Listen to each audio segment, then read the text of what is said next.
Inforia Islami, semuanya diikim.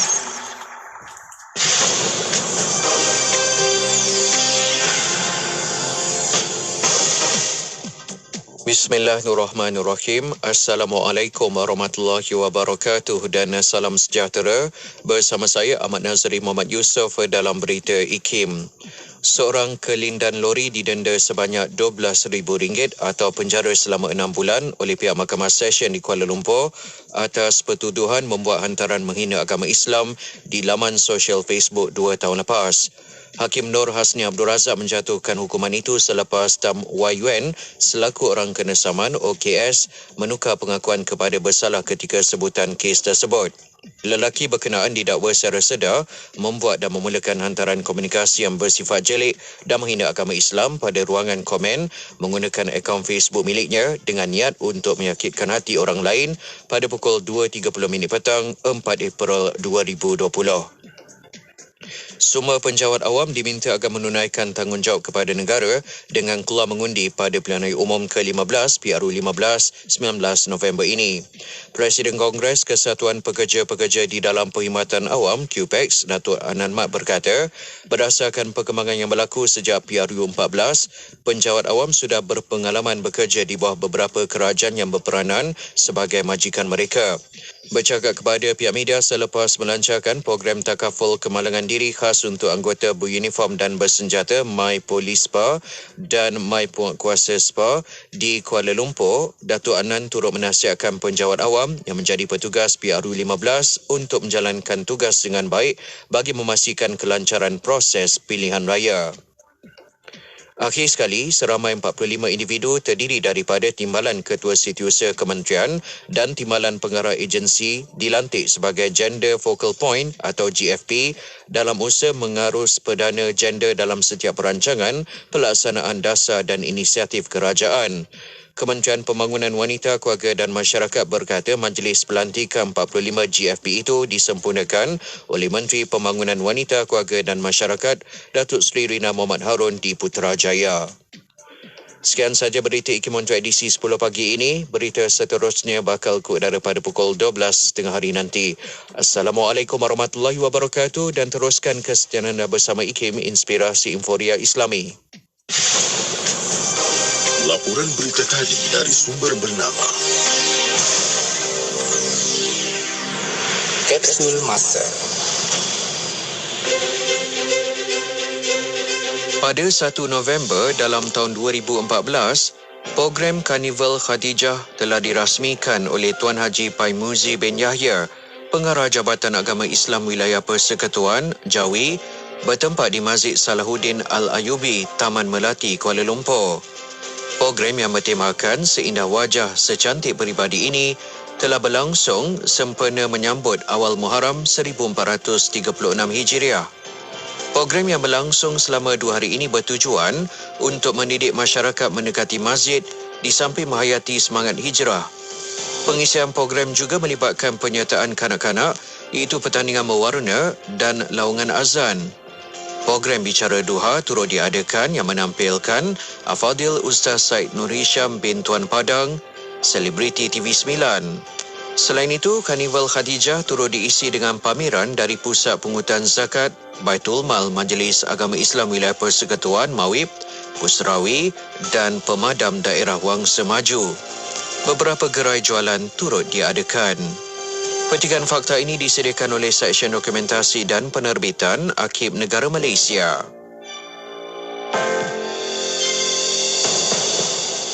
Hello, JKM. Saya Fizan, boleh saya bantu? Sebenarnya macam ni. Okey, macam ni Puan. Pihak JKM ada menyediakan program PDK iaitu pemulihan dalam komuniti yang diuruskan oleh NGO. Jadi program ni khususnya adalah untuk OKU. Termasuklah Down syndrome, ada juga masalah penglihatan. Terutamanya dari segi pemulihan. Apa lagi program-program yang disediakan dekat PDK tu? Semasa di PDK ni, pelatih biasanya akan mengikuti latihan pengurusan diri, mengira, lukis, terapi muzik, sukan dan juga rekreasi. Sekiranya anak puan ni menghadiri sesi pemulihan sekurang-kurangnya 8 hari dalam sebulan, beliau layak untuk menerima elang bulanan. Oh, ya ke? Alhamdulillah. Sekiranya Puan berminat, Puan boleh menghubungi terus PDK berhampiran tempat Puan lah, atau menghubungi pejabat kebajikan masyarakat daerah. Selain itu, sekiranya Puan memerlukan maklumat lanjut berhubung perkhidmatan JKM, Puan boleh melayari laman sesawang berikutlah: www.jkm.gov.my.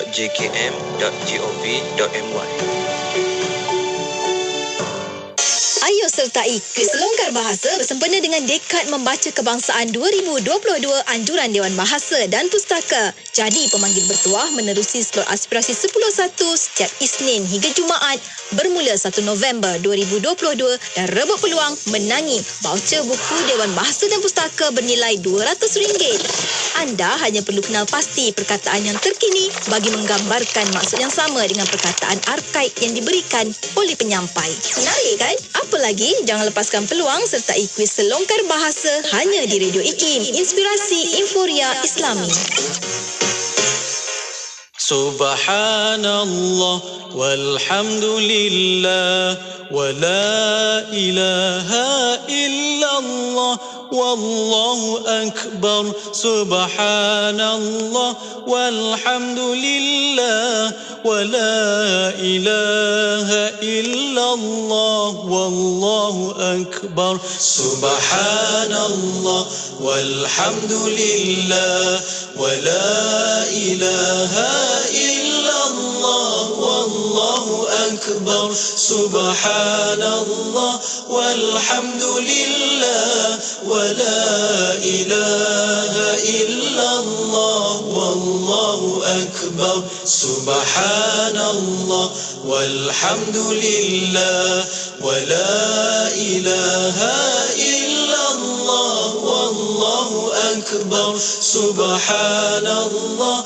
walhamdulillah wa la ilaha illallah wallahu akbar. Subhanallah walhamdulillah wa la ilaha illallah wallahu akbar. Subhanallah walhamdulillah wa la ilaha illallah wallahu akbar. Subhanallah walhamdulillah wa la ilaha illallah wallahu akbar. Subhanallah walhamdulillah wa la ilaha illallah wallahu akbar. Selami ilmu untuk kehidupan kita seharian bersama Nur Hayati Paradi di Aspirasi 10.1 IKIM, Inspirasi Inforia Islami. Assalamualaikum warahmatullahi wabarakatuh. Dimulakan dengan lafaz suci Bismillahirrahmanirrahim. Selawat dan salam buat Rasul junjungan Nabi Muhammad sallallahu alaihi wasallam. Allahumma salli ala sayyidina Muhammad wa ala ali sayyidina Muhammad. Alhamdulillah kembali bersiaran waktu ini saya Nur Hayati Paradi bersama dengan sahabat pendengar menerusi perkongsian aspirasi 10.1 edisi Khamis hari ini 10 November 2022. Sekarang ni pun pukul 10.10 minit pagi, masya-Allah. Kita berada di tanggal hari ini 15 Rabiul Akhir 1444 Hijrah. Semoga sentiasa dalam kebaikan dan keberkatan Allah SWT untuk semua sahabat pendengar Radio IKIM yang sentiasa tak jemu-jemu bersama dengan kami. Dan terima kasih juga untuk rakan-rakan Warna Pagi sebentar tadi yang telah pun bersama dengan anda. Kita ada Sufian Amrin dan juga Luqman Hakim, juga penerbit mereka Haji Faiz Haji Osman. Alhamdulillah, semoga apa jua yang dikongsikan dalam Warna Pagi tadi mewarnakan pagi anda dengan warna-warna yang indah, insya-Allah. Baiklah, untuk bersama dengan Yati hari ini hari Khamis, kita bakal bersama menerusi perkongsian tahsinul ibadah. Kejap lagi bakal bersama dengan Ustaz Ahmad Lutfi Muharram perkongsian kita, insya-Allah. Kita bakal menyambung pengajian Matan Zubat dalam perihal himpunan perbahasan haji dan juga umrah untuk baik yang ke-531. Kita sambung lagi pengajian kita, insya-Allah. Moga-moga memberi manfaat, menambahkan lagi ilmu dan pengetahuan dan memantapkan lagi ilmu kita berkenaan dengan haji dan umrah, insya-Allah. Jadi ikuti perkongsiannya sebentar saja lagi di FB IKIM FM, di YouTube channel IKIM dan di seluruh platform Radio Institut Kefahaman Islam Malaysia. Dan pagi ini sebagai pembuka tirai Aspirasi 10.1, kita dengarkan lagu inspirasi daripada Ustaz Munif Hijaz featuring Ustaz Malik Suhaimi menerusi Rindu Humaira. Tentunya hanya di IKIM, Inspirasi Inforia Islami.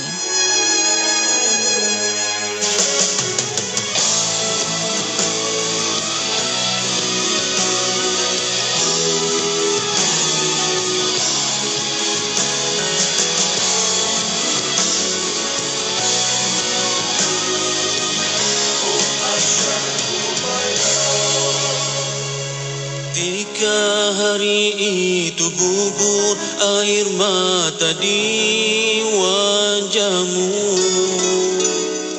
Tiba hati melepaskan di kau, bukan tidak rela. Hati seorang isteri kerana cintanya pasti berduka. Hakikat semua hamba akur dengan takdirnya. Jalan syurga mengganit setiap seorang isteri. Tiada lagi teman untuk menaburkan budi. Makam itu hanya jasad semadi, tapi dian batin terus menyala pada sebuah amanah di sisi sang isteri.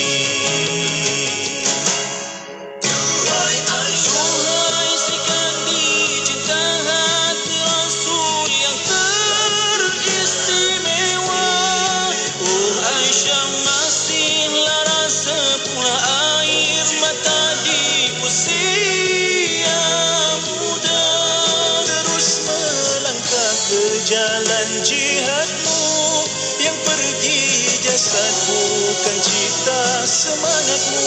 Cita mengimbau sejarah si merah ummahatul mukminin.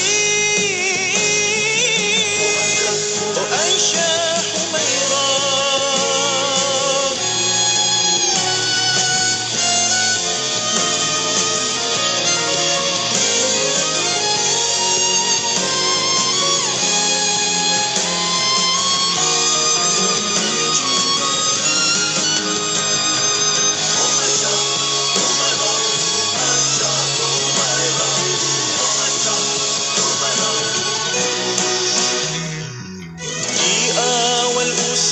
Kau menjadi teman dan isteri, rela berjuang bersama seorang Nabi. Teman Rasul saat di hujung nyawa, diribamu itu kembali baginda. Suami tercinta pergi buat selamanya. Tuhan isikan diri cinta hati Rasul yang teristimewa. Oh Aisyah masih lara sepulah air mata di usia muda. Terus melangkah ke jalan jihadmu yang pergi jasad bukan cita semangatmu. Citra mengimbau sejarah si merah ummahatul mukminin. Aisyah Humairah. Aisyah Humairah. Aisyah Humairah. Demi kehidupan yang perlu diteruskan, warga Palestin, Syria dan Yaman terus bertahan meskipun musim sejuk. Mereka hidup di dalam kemah yang serba nipis dan sumber bekalan makanan yang tidak kunjung tiba. Siapakah yang akan membantu mereka? Ayuh kita berikan sedikit kehangatan buat mereka di Palestin, Syria dan Yaman melalui kempen bantuan musim sejuk Anjuran Aman Palestin. Layari laman sesawang www.jomnyumbang.com untuk maklumat lanjut. Bangkit, berjuang bersama. Malaysia terkenal dengan keunikan dan kepelbagaian makanan yang merupakan manifestasi kemajmukan budaya masyarakat di negara ini. Perkara ini lahir dipengaruhi oleh sejarah, budaya, sains dan teknologi. Buku Kepelbagaian Budaya Pemakanan di Malaysia, Perspektif Islam akan mengupas perkembangan budaya pemakanan yang dibawa oleh 3 kaum utama di Malaysia iaitu Melayu, Cina dan India serta melihat bagaimana Islam memainkan peranan. Dengan harga RM45, dapatkan di laman sesawang ikimniaga.my atau melalui aplikasi Shopee dan Lazada. Hubungi 03-6204-6388 atau 389 untuk maklumat lanjut. Triple A, sah berilmu, mudah patuh syariah, melabur menambah rezeki. Ayo bangkit berani. Dapatkan 15,000 tiket percuma Kickstart Saham. Langkah pertama labur saham syariah. Layari labursaham.com. Labursaham.com. Ayo bangkit berani. Asri Ahmad Academy. Triple A. Ingat saham, ingat Triple A. Mari rebut peluang berwakaf kerana wakaf itu memberikan pahala berterusan. Bersama sertai program wakaf buku IKIM untuk diberikan kepada mereka yang memerlukan. Program ini memberi manfaat kepada pihak-pihak yang memerlukan buku-buku ilmiah seperti perpustakaan awam, perpustakaan sekolah tahfiz, perpustakaan universiti, pusat sumber masjid dan lain-lain. Sekiranya anda berminat untuk menyertai program wakaf buku IKIM ini, hubungi atau WhatsApp 011-576-5400 untuk tahu kaedahnya. Inspirasi Inforia Islami tentunya hanya di Radio Institut Kefahaman Islam Malaysia. Alhamdulillah, waktu ini kita bersiaran bersama dengan sahabat pendengar menerusi perkongsian Tahsinul Ibadah. Perkongsian kita menerusi Tahsinul Ibadah hari ini, kita akan menyambung pengajian Matan Zubat insya-Allah. Bersama kita tak lain tak bukan dah pun bersedia di konti IKIM untuk bersama dengan sahabat-sahabat kita ada Ustaz Ahmad Lutfi Muharram. Assalamualaikum Ustaz. Waalaikumsalam. Terima kasih banyak Ustaz kerana sudi hadir walaupun dalam kesibukan. Masya-Allah, terima kasih Ustaz. Dan hari ini kita nak menyambung untuk perkongsian kita dalam bab perihal perhimpunan perihal haji dan juga umrah. Tapi sebelum tu Ustaz, kita nak sedikitlah kata-kata awal mukadimah daripada Ustaz untuk rakan pendengar kita. Silakan Ustaz. Assalamualaikum warahmatullahi wabarakatuh.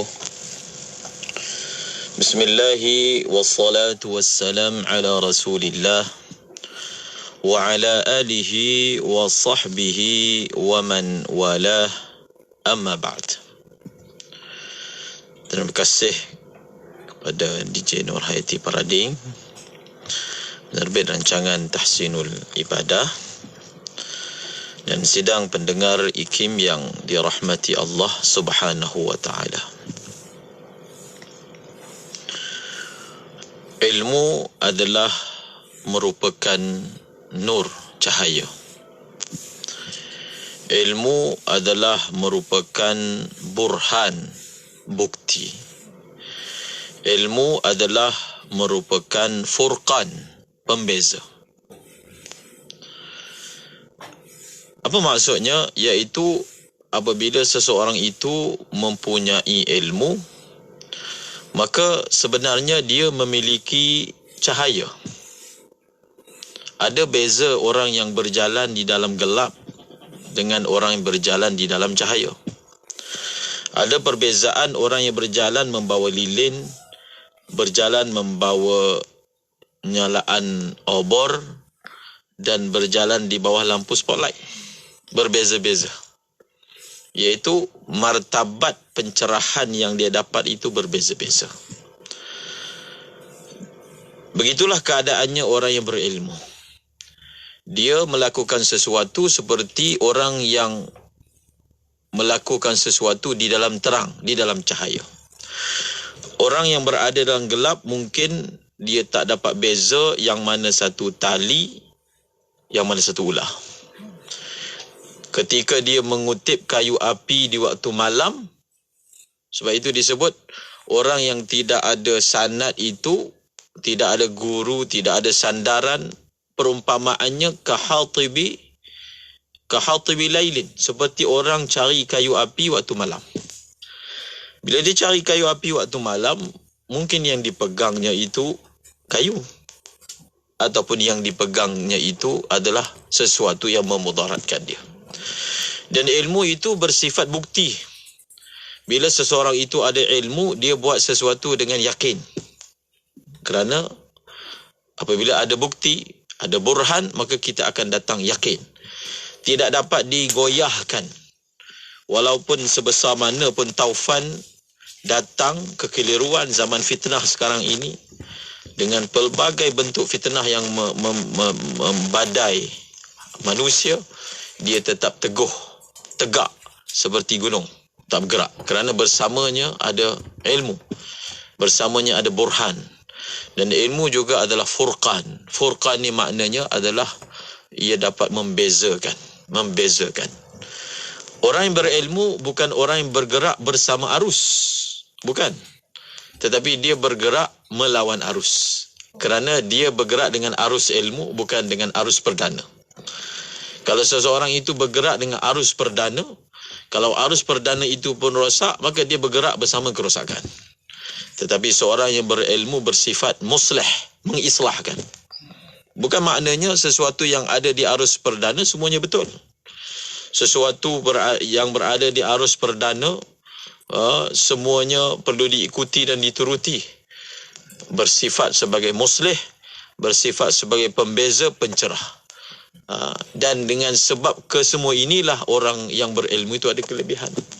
Kalau orang yang berilmu itu sama macam orang awam, maka apa kelebihan? Apa makna kelebihan yang Allah lebihkan orang yang berilmu dengan orang yang tidak berilmu? Yarfa'illahu alladhina amanu minkum walladhina utul ilma darajat. Allah mengangkat orang yang berilmu di kalangan kamu.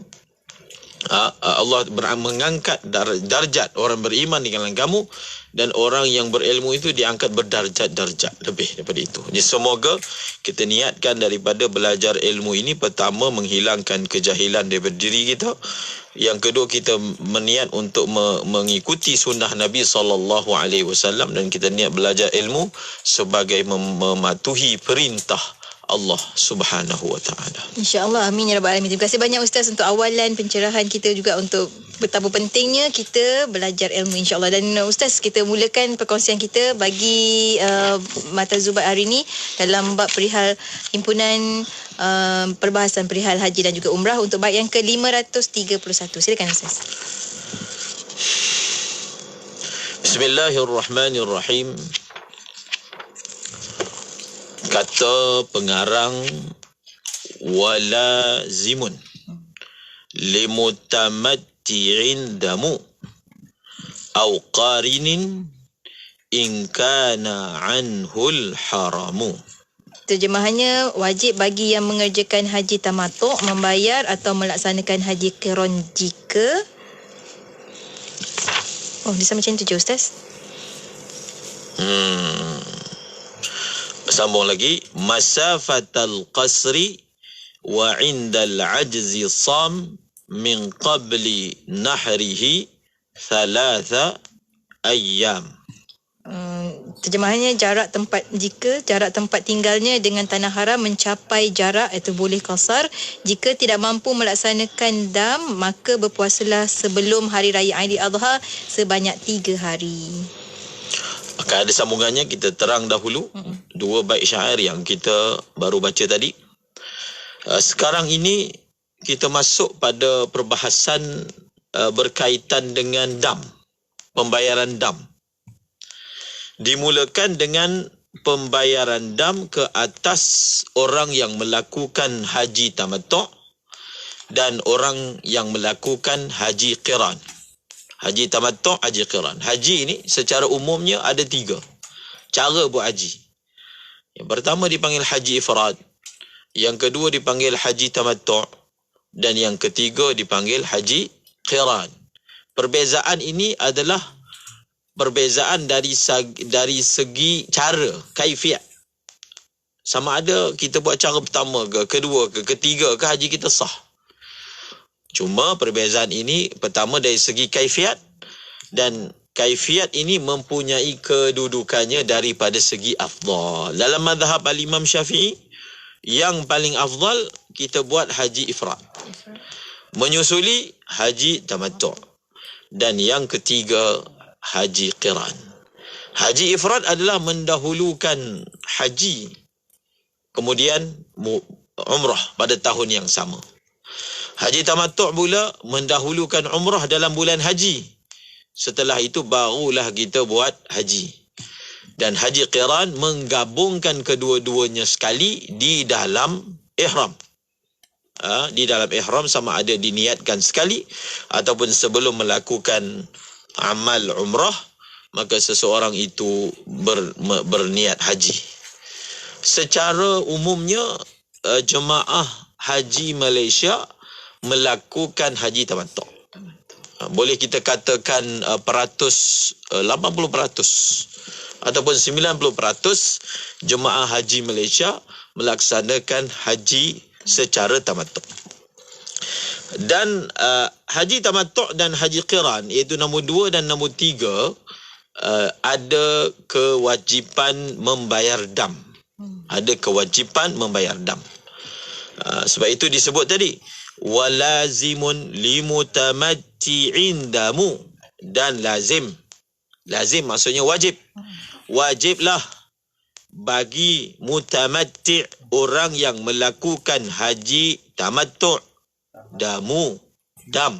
Wajiblah atas dia membayar dam. Au qarinin, ataupun orang yang melakukan haji qiran. Limutamatti'in damun, liqiranin damun. Dan wajib juga atas orang yang buat haji qiran untuk membayar dam. Dalam Al-Quran, Allah Subhanahu Wa Taala berfirman berkaitan dengan orang yang melakukan haji tamattu' ini, iaitu firman Allah Subhanahu Wa Taala, faman tamatta'a bil umrati ilal haji famastaysara minal haji. Barang siapa yang dia bersedap-sedap, berlazat-lazat dengan melakukan umrah sebelum dia buat haji, maka dia kena bayar apa yang mampu daripada binatang. Jadi soalannya, yang pertama, sebelum kita bicarakan tentang apakah dam yang dia kena keluarkan, mengapa haji tamattu' ini dipanggil tamattu'? Sebab tamattu' ni asal makna dia taladzuz, bersedap-sedap, berseronok. Jadi apa seronoknya buat haji tamattu' ni sehingga ia dipanggil tamattu'? Maka seronoknya itu adalah dia boleh segera membebaskan dirinya daripada ihram. Macam mana?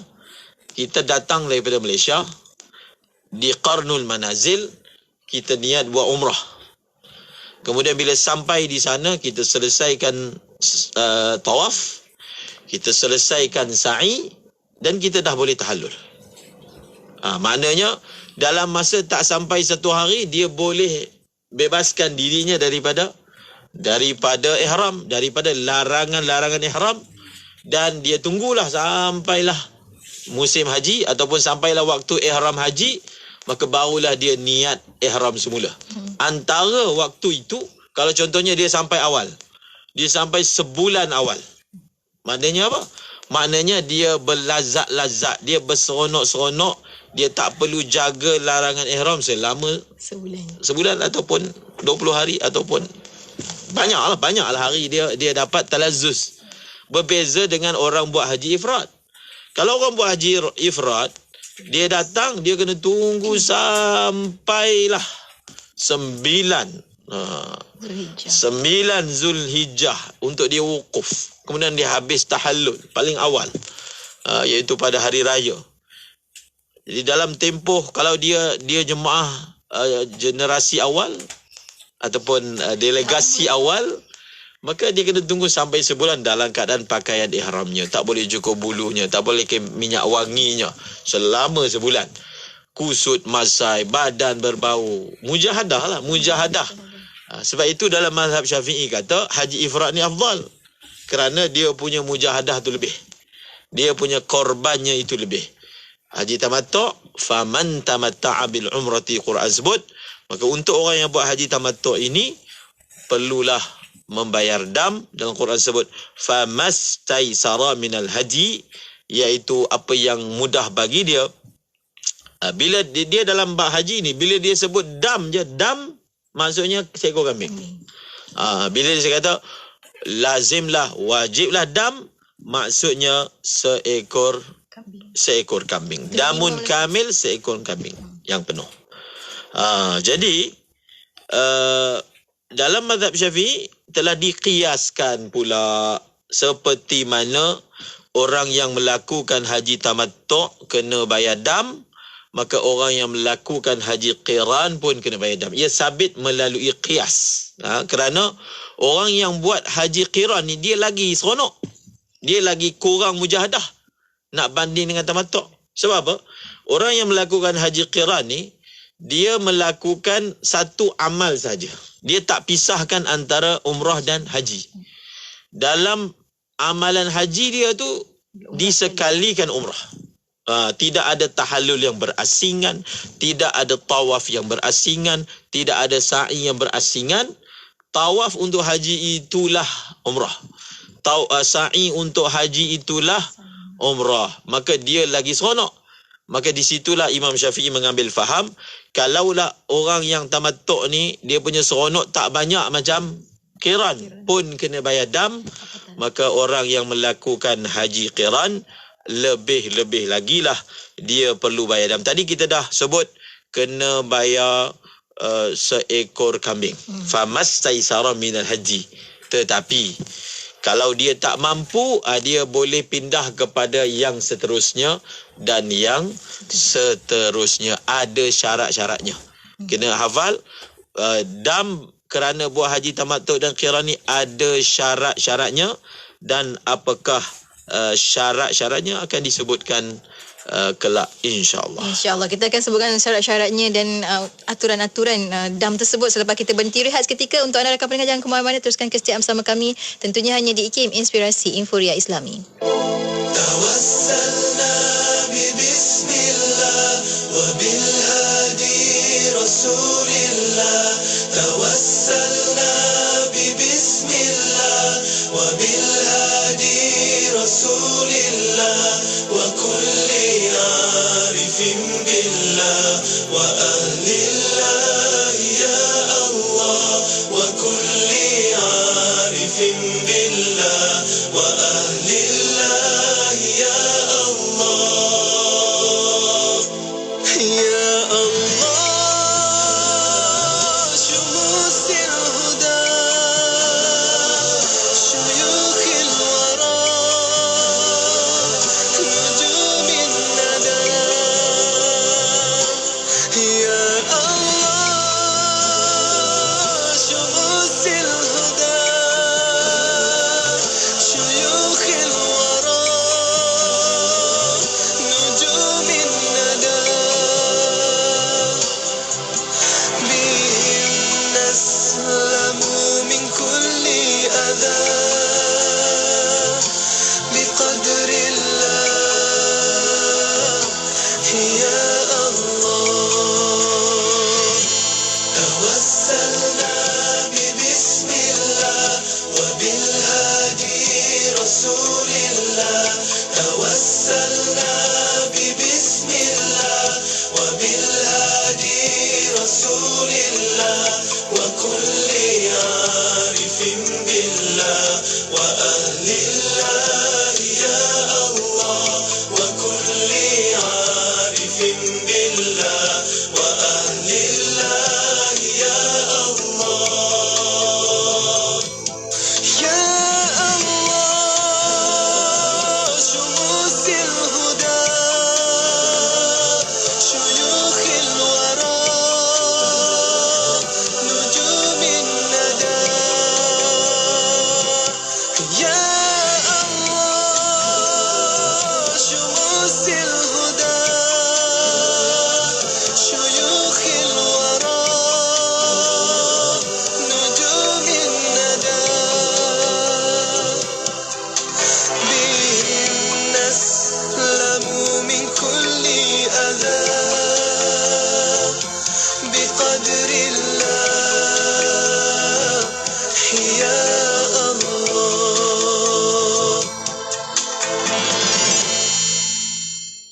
Salam dan salam buat Rasul junjungan Nabi Muhammad SAW. Kita kembali bersiaran menerusi rancangan Tahsinul Ibadah, perkongsian dalam pengajian Matan Zubat bersama dengan Ustaz Ahmad Lutfi Muharram yang dah pun berada di konti untuk perkongsian kita hari ini. Cerita tentang dam untuk bait yang ke-531, 532 tadi. Ustaz, kita sambung lagi pengajian kita. Ustaz, silakan. Bismillahirrahmanirrahim. Membicarakan tentang syarat. Syarat wajib bayar dam terhadap orang yang buat haji tamattu' dan haji qiran. Disebut di sini in kana anhul haramu masafatal qasri. Sekiranya, bila disebut sekiranya maksudnya syarat lah. Sekiranya adalah tanah haram itu daripada dia sejauh jarak qasar. Itu syarat dia.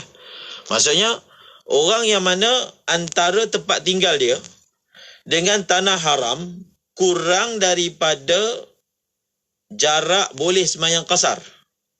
Walaupun dia buat haji tamattu', walaupun dia buat haji qiran, dia tak wajib bayar dam. Jadi tanah haram di mana sempadan dia, adalah sempadan dia, ada batu tanda. Ada papan tanda yang menunjukkan sempadan tanah haram, ukur. Antara sempadan tanah haram itu dengan rumah dia ni, adakah jaraknya kurang daripada jarak 2 marhalah ataupun jaraknya itu melepasi 2 marhalah. Kalau rumah dia, tempat tinggal dia kurang daripada 2 marhalah daripada tanah haram, walaupun dia buat haji tamattu', walaupun dia buat haji qiran, dia tidak wajib bayar dam.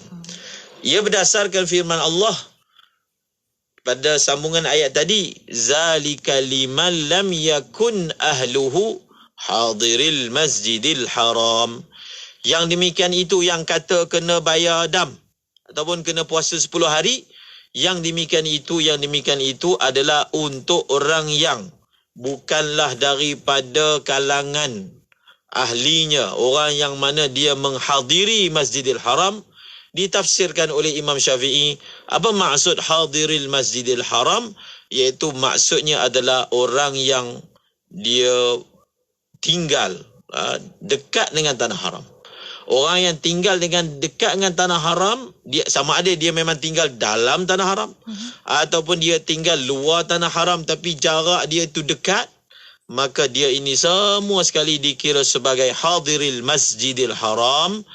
Maka dia tidak wajib membayar dam meskipun dia buat haji tamattu'. Dan tadi telah diterangkan yang dimaksudkan dekat dengan tanah haram ni bukan dekat yang kita faham ni. Dekat ni kalau dalam fiqh maksudnya kalau tinggal jarak 2 marhalah ataupun ke atas, kita kira jauh.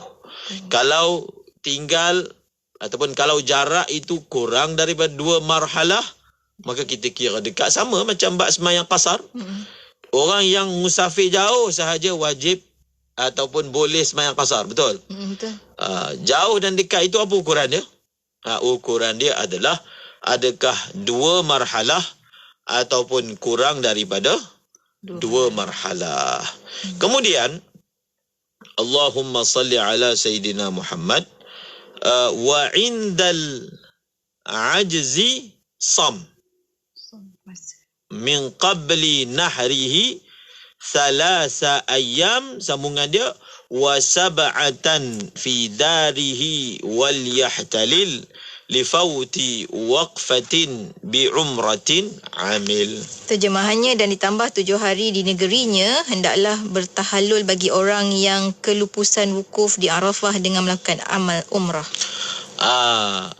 Dalam Quran sebut famastaisara minal hadyi faman lam yajid fasiyamu 3 ayyamin fil haji wa 7 idza raja'tum. Dalam kitab kata wa indal ajzi, ketika dia lemah. Apa maksud dia lemah? Ketika dia lemah daripada dapat kambing. Untuk bayar dam. Untuk bayar dam. Ketika dia lemah untuk mendapatkan kambing. Sebab apa dia lemah? Sama ada tak ada kambing. Masya Allah, tak ada kambing. Ataupun kambing ada tapi dia tidak ada duit bayar untuk beli kambing. Mungkin yang kedua lah. Kalau nak berlaku tu yang kedua. Yang pertama tak ada kambing tu, itu kira peratusan untuk berlaku tu sangat rendah lah. Mungkin dekat kiamat nanti. Adapun sekarang kalau berlaku orang kata tak mampu ataupun tak ada kambing, dengan makna tak ada duit untuk bayar beli kambing. Kambing. Ataupun kambing ada, duit ada, tapi harga kambing itu dijual dengan harga tidak munasabah. Mahal sangat. Tidak munasabah tu maksudnya tidak standard punya harga. Itu pun kita kira tidak mampu dapatkan kambing. Setelah tak mampu itu, apa tukaran dia? Tukaran dia adalah kena puasa 10 hari. 10 hari. Uniknya, puasa kerana bayar dam tamattu' ni, puasa dia itu adalah wajib pisahkan. Maksudnya Ustaz? Kita pernah belajar dulu dalam bab puasa. Kita sebut ada puasa yang wajib dibuat berturut-turut. Ada puasa yang disunatkan berturut-turut.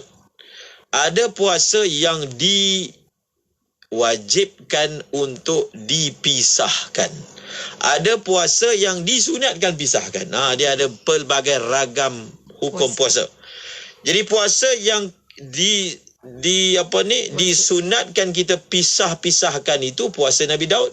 1 hari puasa, 1 hari tak puasa. 1 hari puasa, 1 hari tak puasa.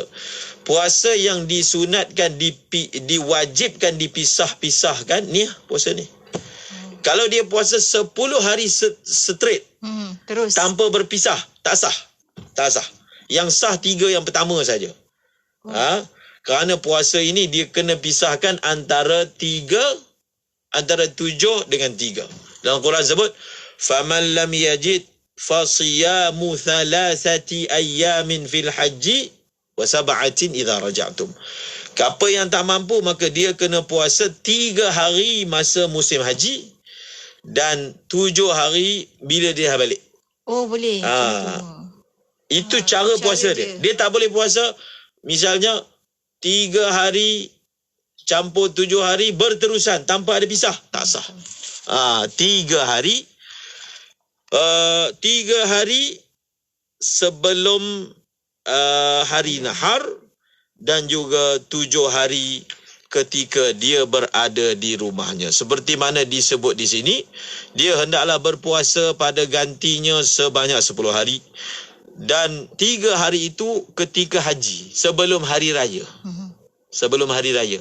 Qabla nahrihi tu yang dalam matan tu, maksudnya sebelum hari raya haji. Dan disunatkan kalau boleh dia puasa sebelum hari Arafah. Sebelum hari Arafah. Sebab orang yang buat haji tamattu', dia datang awal 10 hari, dia datang awal sebulan. Jadi dia ada masa lah sebelum daripada hari Arafah tu 3 hari sebelum itu dia puasa. Sebelum hari Arafah yang afdal lagi. Kalau tak sebelum daripada apa? Sebelum daripada hari raya pertama. Sebab apa? Hari Arafah ni disunatkan supaya kita ni tidak berpuasa seperti mana yang kita telah belajar sebelum ini. Kemudian dan 7 hari dia akan puasa ketika dia balik. Macam mana kalau contohlah dia tak puasa? Yang 3 hari tu ke Ustaz? 3 hari yang sebelum raya haji tu Dia tak puasa. Dia tak puasa. Ataupun dia tak balik. Ulama bahaskan. Dalam Quran kata 7 hari ketika balik. Macam mana kalau dia tak balik? Kan tinggal kat sana. Kan Dia terus tinggal, mukim. Ataupun sebelum daripada raya haji dia tak balik. Dia tak puasa. Quran kata faman lam yajid fasiyamu 3 ayyamin fil haji wa 7 idza raja'tum. Nabi SAW bersabda, man kana ma'ahu hadiyun falyahdi wa man lam yajid falyasum 3 ayyamin fil haji wa 7 idza raja'a ila ahlihi. Maka adalah disebut di sini, dia kata kalau seorang itu bermustautin di Mekah selepas dia selesai buat haji, maka hendaklah dia berpuasa baki 7 hari itu di Mekah juga. Di Mekah lah. Ya, sebab dia tak balik. Bila dia tak balik, 7 hari itu dia buat di Mekah. Tapi kalau dia balik tidak boleh dia melakukan 7 hari itu di sana. Tak boleh. langsung tak boleh. Tak boleh. Itu yang dia kata wajib kena pisah. Dan tak boleh juga dia buat dalam perjalanan. Tak kira. Dia kena apabila dia dah balik, barulah dia buat. Sebab Quran kata, wasab'atin idza raja'tum, 7 hari ketika kamu dah balik. Kamu dah balik. Tak dengar ke? Kamu dah balik. Kalau kamu belum balik, puasa 7 hari itu tak sah. Begitu kefahaman dia. Itu menjawab soalan kedua. Bagaimana soalan yang pertama pula, iaitu dia terluput. Dia terluput buat 3 hari sebelum daripada apa tersebut tadi? Raya haji. Raya haji. Dia dah balik dah. Dia dah balik. Maka kita kira macam mana? Maka 3 hari itu dikira qada. Waktu dia sebelum raya haji. Tapi sekarang ni dah habis dah raya haji, dia masih belum buat. Maknanya apa? Maknanya puasa 3 hari itu telah terluput waktunya. Dan hukumnya wajib. Bila sesuatu puasa wajib yang sudah terluput waktunya, apa hukum dia? Kaedah dia kena qada. Kena qada. Dan bila dia buat qada itu, dia buat di tempat dia. Boleh, Ustaz. Di Malaysia misalnya. Namun ketika dia qada, dia tetap kena pisahkan antara 3 dengan 7. Masya Allah. Kerana ada kaedah yang berbunyi al-qada'u yahkil ada'. Qada ini dia meniru tunai. Meniru tunai. Tunai, kalau puasa ni 10 hari ni buat tunai, kena buat macam mana? Kena pisahkan. Masa qada pun dia kena pisahkan. Kemudian soalan dia, pisahkan tu nak kira berapa hari? Berapa hari? Maka disebut oleh ulama, ada pelbagai pendapat dalam mazhab al-Imam Syafi'i. Namun pendapat yang muktamad, jarak antara 3 hari dan 7 hari itu adalah 4 hari. Kena selang 4 hari kosongkan. 4 hari kosongkan. Kemudian barulah puasa 7 hari yang wajib tadi. Begitulah penjelasannya berkaitan dengan gantian daripada seekor kambing bagi masalah pembayaran dam bagi mereka yang melakukan haji tamattu' dan haji qiran. Secara umumnya jemaah Malaysia yang buat haji tamattu' semuanya ambil yang pertama. Si kambing. Orang Malaysia banyak duit kan, mampu beli kambing. Dia dah ada location, Ustaz. Dah disediakan dah. Jadi sudah disediakan pun. RM500 ditolak daripada akaun tabung haji untuk membayar dam. Baik, Ustaz nak tanya, Ustaz. Kalau yang 3 hari dan 7 hari tu memang kena buat berturut-turut, maknanya turut-turut 3 hari, turut-turut 7 hari. 3 hari dan 7 hari itu dia tidak wajib buat berturut-turut. Dia tidak wajib buat secara berturut-turut. Cuma lepas habis 3 hari kena selangkan. Kena selang.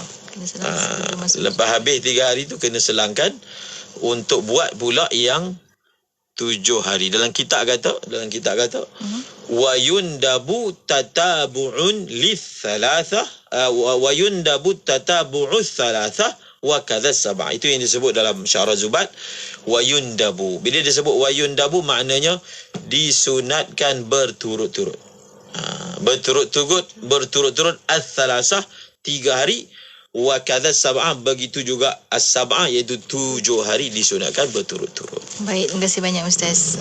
Kita boleh sambung satu lagi bait yang terakhir ke, Ustaz? Ada lagi sedikit belum disyarahkan. Silakan, Ustaz. Iaitu pada perkataannya wal yahtalil li fauti waqfatin bi umratin amil.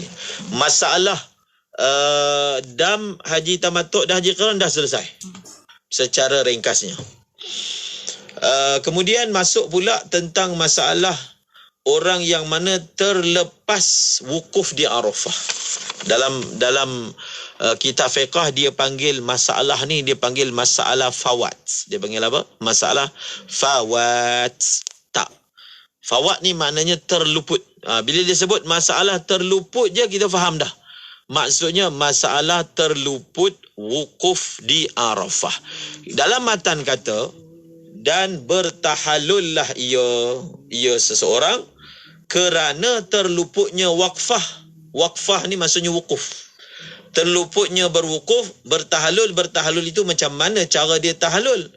Bi umratin amil, dengan dia mengerjakan umrah. Apa maksud dia? Sekarang ni, naudzubillah min zalik, dia terlepas wukuf di Arafah. Bilakah waktu wukuf di Arafah? Mulai daripada 10 Zulhijjah. 9 mulai daripada waktu maghrib, Zuhur. Mulai waktu Zuhur 9, tamat dia adalah subuh. Masuk saja subuh hari raya, tamatlah waktu yang boleh wukuf ataupun yang sah wukuf. Antara waktu yang panjang tu dia tidak berjaya sampai di Arafah, tak berjaya. Macam mana dia tak berjaya? Tanya dia. Pelbagai keadaan Allah Ta'ala boleh buat. Dia ikut jemaah. Allah buat dia tidur ke, dia tak tahulah macam mana boleh berlaku seperti itu. Dia telah terluput sehingga dia tidak berjaya ataupun gagal hadir di Arafah dalam tempoh yang disebutkan tadi. Maka orang ini dipanggil apa? Dipanggil telah terluput wukuf di Arafah. Sedangkan Nabi SAW bersabda, Al-Hajju Arafah. Haji itu adalah merupakan Arafah. Jadi macam mana? Dia dalam keadaan ihram ni. Macam mana dia boleh tahallul daripada haji dia sedangkan dia sudah terluput rukun terbesar. Rukun yang merupakan tiang seri bagi amalan haji. Macam mana cara dia nak tahallul? Cara dia nak tahallul supaya dia dah boleh buka ihram dia, dia dah boleh meloloskan diri dia ataupun melonggarkan diri dia daripada larangan-larangan ihram, iaitu dia hendaklah melakukan amalan umrah. Dia buat amalan umrah. Amalan umrah. Bukan dia buat umrah, dia buat amalan umrah. Amalan umrah ada apa? Amalan umrah ada tawaf dan ada sa'i. Amalan umrah ada tawaf dan ada sa'i. Maka kalau dia dah terlepas wukuf Arafah, cara dia nak rongkaikan dia punya ihram dia buat tawaf, kemudian buat sa'i, kemudian dia tahallul. Dan tahun tu kira dia tak dapat haji.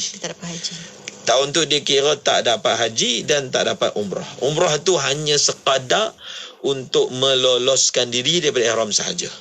Dan dia disuruh untuk melaksanakan sa'i, tadi sebut sa'i kan. Kalau dia belum buat sa'i.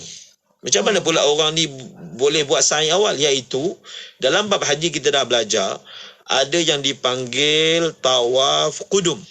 Bila kita sampai sahaja dia ihram haji, dia sampai sahaja dia tawaf dekat Kaabah. Tawaf itu dia panggil tawaf qudum. Dan selepas dia melakukan tawaf qudum, dia sa'i. Dan sa'i itu walaupun dibuat sebelum daripada wukuf di Arafah, sudah boleh dikira sebagai sa'i rukun haji. Jadi untuk orang ni, kalaulah masa sebelum daripada wukuf di Arafah dia ada buat sa'i, selepas tawaf qudum, maka dalam masalah ni dia tak perlu dah mengulang sa'i, dia hanya perlu melakukan tawaf kemudian tahallul. Tahallul itu dibenarkan buat macam ni sekadar untuk membebaskan dia daripada berat. Kalau kita kata, oleh kerana kamu tak sempat wukuf tahun ini, kena tunggu wukuf tahun hadapan, kekal dalam keadaan ihram sampai tahun hadapan, maka maha besar masyaqqah yang dia bakal hadapi, kerana kita boleh faham apakah masyaqqah dan kepayahan daripadanya. Okey? Itu yang dimaksudkan tadi tu, li fauti waqfatin bi umratin amil. Taklah bertahalul bagi orang yang keluputan wukuf di Arafah. Ya. Melakukan amal umrah. Masya Allah. Ustaz, kita sampai hujung-hujung dah Ustaz. Sempat ke Ustaz satu lagi? Tak sempat. Perbahasan yang panjang juga. Perbahasan yang panjang. Hujung ni Ustaz, sedikitlah kesimpulan untuk pertemuan kita pada hari ini. Silakan Ustaz.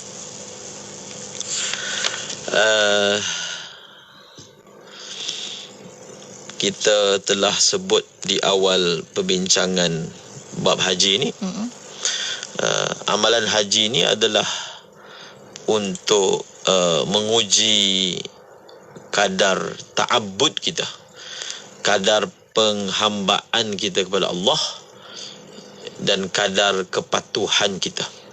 Maksudnya, seorang itu dia buat sahaja amalan-amalan haji walaupun dia tak faham apa dia punya rahsia dia, walaupun dia tidak faham apa dia punya hikmah dia, dan kalau buat ini kena denda ini semua adalah untuk menguji seorang itu adakah dia hamba Allah ataupun dia hamba diri dia sendiri. Adakah dia hamba Allah ataupun dia hamba rasional dia. Adakah dia hamba Allah ataupun dia hamba logika dia. Kerana tingkatan yang paling tinggi adalah hamba, penyerahan sepenuhnya kepada Allah Subhanahu wa ta'ala. Ketika itulah baru seorang itu boleh mencapai titik ataupun darajat ataupun makam yang paling tinggi di alam ini. Bukan makam yang paling tinggi apabila seorang itu semua perkara dia nak ukur dengan logik dia. Itu sebenarnya dia masih lagi berputar di alam bawah. Tetapi kalau dia nak sampai ke puncak yang tertinggi, kena memaksimalkan sifat ubudiyah dia, penghambaan dia kepada Allah Subhanahu wa ta'ala. Masya Allah, ini satu-satunya hamba yang paling terpuji Ustaz kan, bila dia hamba kepada Allah Subhanahu wa ta'ala sahaja. Terima kasih banyak Ustaz untuk perkongsian pada hari ini. Sampai kita bertemu lagi minggu hadapan insya-Allah. Assalamualaikum Ustaz. Dan untuk anda sahabat pendengar, teruskan kesetiaan bersama kami tentunya hanya di IKIM Inspirasi Inforia Islami.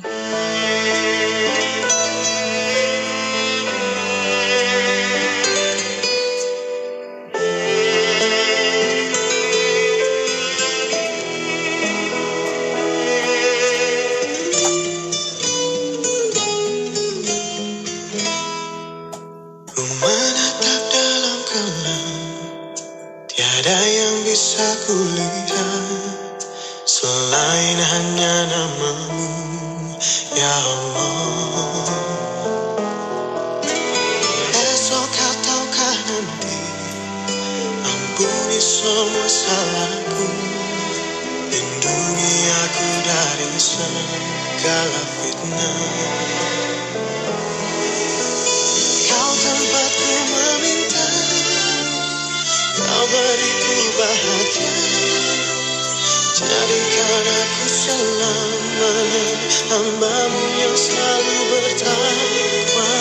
Ampuniku ya Allah, yang sering melupakanmu, saat Kau limpahkan karunia-Mu dalam sunyi aku bersujud.